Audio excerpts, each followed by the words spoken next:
kanilang tahanan para kunin ang mga maaari pa nilang mapakinabangan.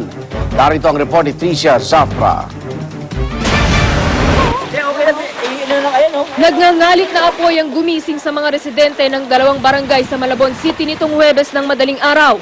Mabilis inubos ng sunog na umabot sa ika-5 alarma ang hindi bababa sa 700 bahay. Mabuti na lang at walang nasawi sa insidente.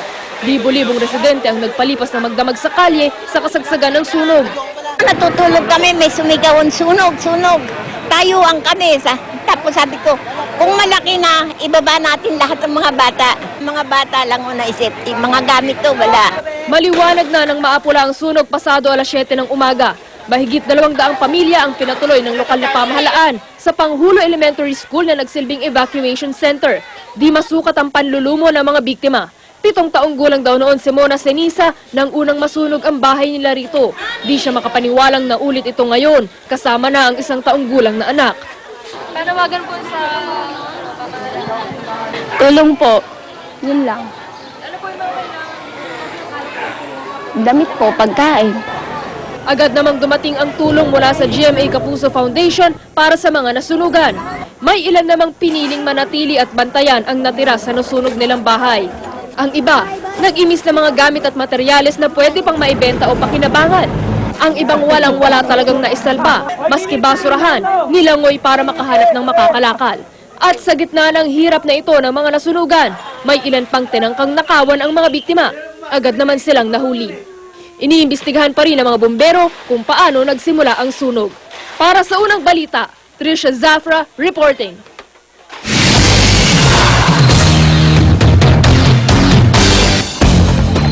Smart cards na gagamitin ng gobyerno para makakuha ng diskwento sa diesel ang mga driver ng pampaserong jeep. Sisimula na ipamahagi sa Mayo 1. Pero hindi pa rin kontento ang mga driver dahil maliit lamang daw ang inilang fuel assistance ng gobyerno. Narito ang report ni Bernadette Reyes.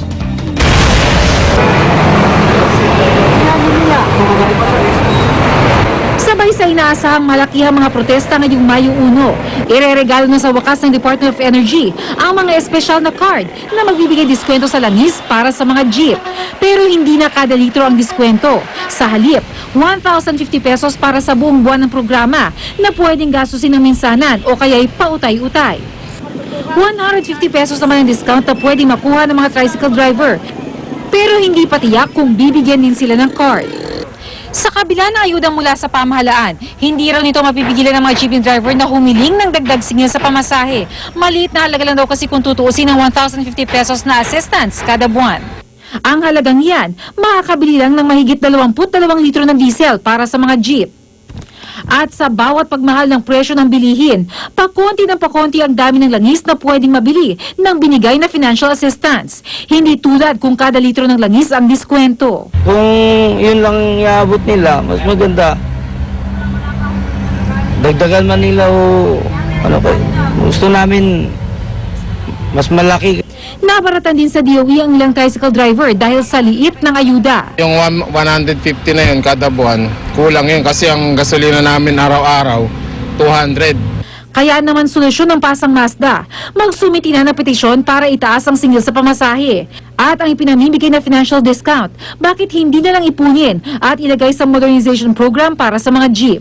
Pagsamasamahin na yung programa doon sa alternative fuel para may long-range planning tayo. Kesa itong 450 million na ito, 500, naging 450, isama na lang, idagdag na lang doon sa programang alternative fuel.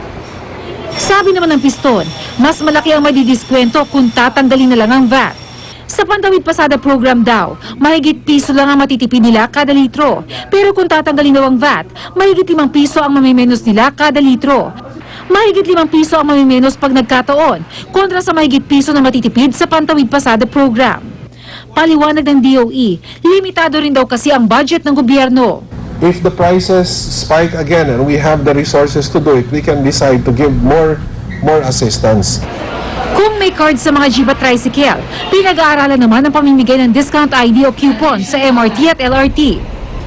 Ito ay para masigurong tanging mga estudyante, senior citizen at mga may kapansanan lang ang makikinabang sa 20% discount. Mahalaga ito lalo tataas na ang singil sa MRT at LRT sa kalagitnaan o huling linggo ng Mayo. Para sa unang balita, Bernadette Reyes reporting.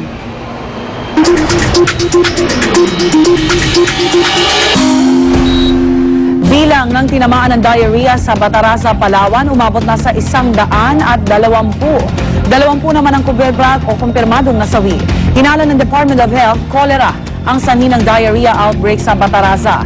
Hinihintay ngayon ang resulta mga laboratory test para makumpirma ito. Sa ngayon, unti-unti na raw gumagaling ang mga may sakit.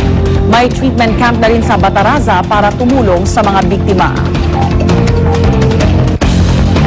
At kaugnay po ng balitang yan, makakausap natin si Dr. Eric Tayag, ang Chief ng National Epidemiology Center ng Department of Health. Dr. Tayag, good morning. Good morning, Rhea. Doc, kamusta na ho yung mga tinamaan ng diarrhea sa Bataraza, Palawan? Ayon sa ulat na binigay sa amin, 2 araw nang walang ginagamot sa treatment camp, mukhang humupa na yung outbreak, subalit nagpadala pa rin tayo ng symptoms sapagkat lumalabas, Rhea, na hindi lamang yung barangay Kulandanong ang naapektuhan, yung mga karating barangay at tinitingnan na rin namin kung ganun din po yung sitwasyon sapagkat yung mga katutubo natin ay kumukuha ng tubig sa ilog, sa Dinao River, kung saan hindi rin regular ang kanilang kasikat, talagang tinatapon lang nila yung dumi nila at maaaring yun ang dahilan kung bakit nagkaroon ng ganitong outbreak. Doc, so yung 120 na figure natin na tinamaan ng diarrhea, pwede pang tumaas? Katunayan, Rhea, sa buong bayan ng Bataraza, ang binigay sa aming report ay umabot sa higit 320 at ang 128 dito ay sa isa lamang barangay, yung Kulandanong. At yung 20 namatay, 18 doon yung sa sitio apat-apat kung saan nandun yung mga tribo na pinapantayan nga natin yung kalusugan po nila. Alright, Doc. Ano ho yung resulta doon sa pagsusuri sa iniinom nilang tubig? Ano ho yung lumabas?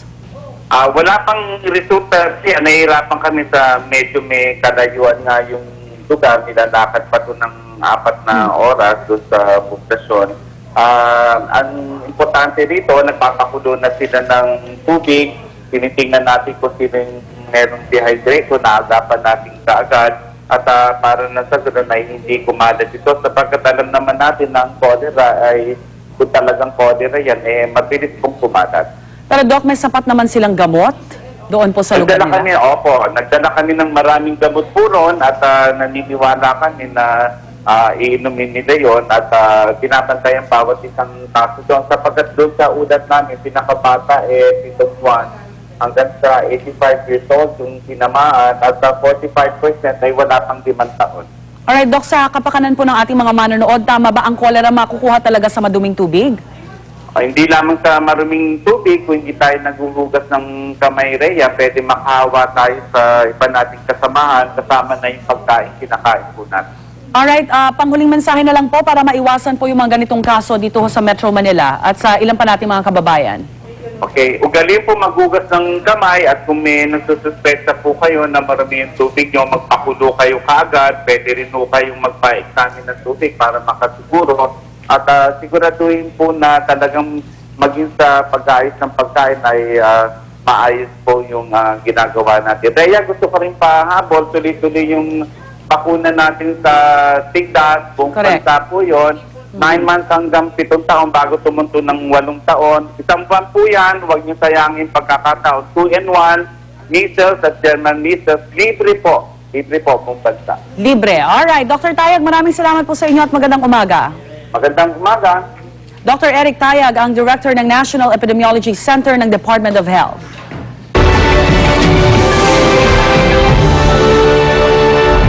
Labing isang estudyante patay sa walang habas na pamamaril ng isang lalaki sa isang eskwelahan sa Rio de Janeiro, Brazil. 13 naman ang sugatan, 4 sa kanila ang kritikal. Batay sa inisyal na investigasyon, dati ring estudyante ang gunman sa naturang paaralan. Sinabi niyang guest speaker daw siya, kaya siya nakapasok sa eskwelahan. Pero ilang saglit lang, namaril na siya ng mga estudyante at pagkatapos ay nagbaril din sa sarili. Isang suicide note ang kanyang iniwan. Iniimbestigahan na ito ng mga otoridad. Oras na para sa unang chika. Narito na po si Luan D. Luan!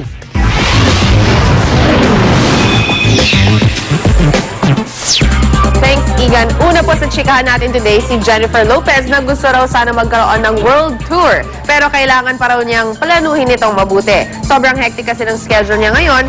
At bukod sa pagiging judge ng American Idol, busy rin siya sa paghahanda para sa release ng kanyang 7th studio album sa US at UK next month. Sa ngayon, ine-enjoy muna niya ang success ng kanyang latest single na On the Floor. Award-winning actress Penelope Cruz muling makakasama sa isang project ang movie director na si Woody Allen. Excited na ang actress para sa nasabi ng proyekto. Pero sa ngayon, ayaw muna niyang magbigay ng detalye tungkol dito dahil napaka-secretive daw ng kanyang direktor. Unang nagkatrabaho sina Penelope at Woody sa pelikulang Vicky Cristina Barcelona na nagbigay kay Penelope ng Best Supporting Actress Award sa Oscars, BAFTAs, and other award-giving bodies. Unang chika will be right back, so stay right where you are. Rhea? Salamat, Luan. Prince William at Kate Middleton pinag-iisipan pa kung saan permanenteng maninirahan matapos ang kasal nila sa April 29. Pero pansamantala muna silang makikihati sa bahay ng kapatid ni William na si Prince Harry. Palagi rin naman daw wala sa bahay si Harry dahil aktibo siya sa Army Air Corps. Kabilang naman sa mga pinagpipiliang maging permanenteng tirahan ng royal couple ang St. James Palace, Kensington Palace o di kaya ay sa Buckingham Palace. Samantala, magkakaroon ng 10-minute appearance sa balcony ng Buckingham Palace sina William at Kate matapos ang kanilang wedding ceremony.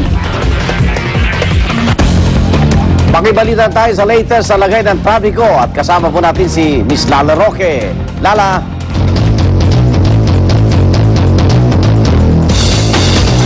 Ganito nga kumustahin natin ang dalo ng trapiko lalo na ngayong Quiapo Day Friday. Narito nga tayo ngayon sa may recto at ating tanaw ang Quezon Boulevard. Yung nakikita niyo pong paharap sa inyo, yan yung papunta ng Quiapo. Dito sa area natin, maluwag pa siya pero sa ating pag-monitor, pagdating nyo dun sa may, kung sa galing kayo sa Espanya, sumisikip na ang dalo ng trapiko. Yung patalikod naman sa inyo, yan yung papunta ng Espanya. So habang papunta kayo, maluwag pa ho ang dalo ng trapiko. Ito ang bahagi ng Metro Manila, yung EDSA Balintawak, both lanes po, wala hong problema sa mga oras na ito. At yung ating EDSA Tamuning naman, yan na po, dyan na po nagsisimula yung kanang bahagi papunta ng Makati. Dyan na po nagsisimula ang kalbaryo ng ating mga motorista.